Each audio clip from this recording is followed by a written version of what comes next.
I was in the Army for about 5 years, and my first experience was as a platoon leader in the 82nd Airborne. The 82nd Airborne has kind of a reputation, and I consider it a good one, but others would, in some cases, mock or make fun of the cult that was the 82nd. There was a book that we had to carry around, the 82nd Airborne Paratrooper Handbook.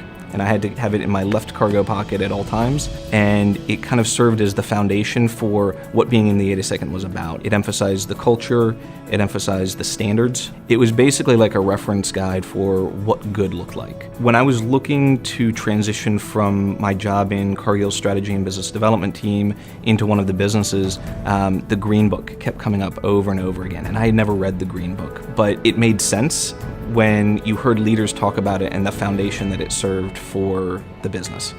Having absolute clarity on the culture, that as a leader was really, really important for me, because you are what you do every single day, right? And your strategy is what you do every single day. Every day we come in to work and we make choices, right? We make choices about what customers we're going to prioritize or not prioritize.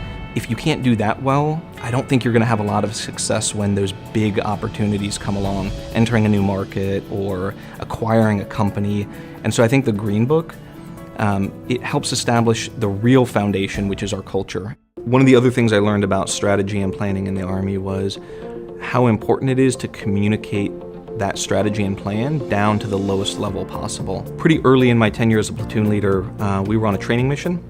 We came to find out that 2 soldiers each had lost pretty sensitive equipment. One had lost a radio, and the other had lost an optical device that they used on their weapon. And I'll never forget what the battalion commander said to all the leaders that were assembled is, we as leaders failed because we didn't adhere to the standards that were set out in the Paratrooper Handbook, right? We failed those soldiers because we didn't properly inspect their equipment to make sure that it was tied down properly. Talking about that as a group, I think it helped for me as a junior leader learn what our role as leaders are. Our role as leaders is to empower others to be successful. It's not to tell, it's not to give orders, it's to enable others. In business, it's no different. In Russia, we have new variables being introduced almost every single week, right? It's a complex environment. There's a lot of competition. The regulatory environment is changing. So being able to have a strategy that you can communicate down to kind of the front level leaders, it helps them make decisions